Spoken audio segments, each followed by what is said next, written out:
Agriculteur, c'est un métier où on bosse beaucoup. Si ça nous permet pas de vivre, s'il n'y a pas de reconnaissance derrière, on n'a plus rien, quoi. Salut, je m'appelle Nicolas Fay et je suis le réalisateur d'une web-série qui s'appelle Les Résistants, qui a commencé ici pendant le confinement dans un petit village de 1700 habitants de la Haute-Vienne, le Dora. Vie en faisant en sorte que la permanence d'une vie humaine soit possible sur Terre. Et là, on en est loin quand même, tu vois. On est en train de tout foutre en l'air. Voilà, donc pour moi, c'est ça la base philosophique de l'écologie. Grâce à l'engagement de Guillaume Canet et d'Édouard Bergeon, j'ai pu tourner librement 30 portraits exclusivement diffusés sur Cultivons-nous. Lors de cette première saison, j'ai montré mon monde rural, à travers ses agriculteurs, ses éleveurs, ses commerçants, ses soignants et même ses musiciens.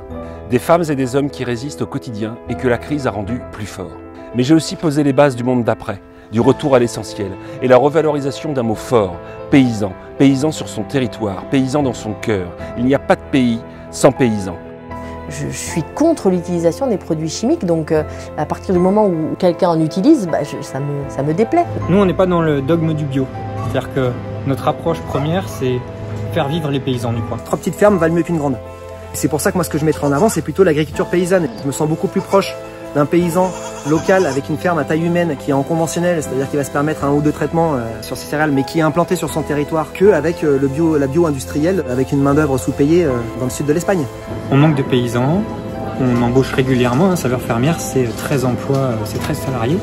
Ce modèle fait peur parce qu'il pointe du doigt les incohérences d'un autre modèle. J'ai un problème avec le label bio, ça c'est sûr, c'est pas assez strict. Tu vas avoir beaucoup de copains là. Je me fâcherais avec moi-même il y a 15 ans, si tu veux, quand j'étais un militant écolo à Lyon, et on pense qu'il y a beaucoup de choses qui sont possibles, mais en fait, non, c'est beaucoup plus compliqué que ça. Alors puisqu'il reste tant de choses à dire et à faire, je vous invite à retrouver la saison 2 de mon projet bénévole en exclusivité sur Cultivons-nous. Moi, si j'avais le temps de faire un peu de politique, j'en ferais. Il faut faire rêver les gens, quoi. Il faut vraiment faire rêver les gens parce que trop souvent on dénigre le métier d'agriculteur et en fait ça peut être fun, ça peut être rentable, ça peut être très vivable et puis c'est un métier d'avenir.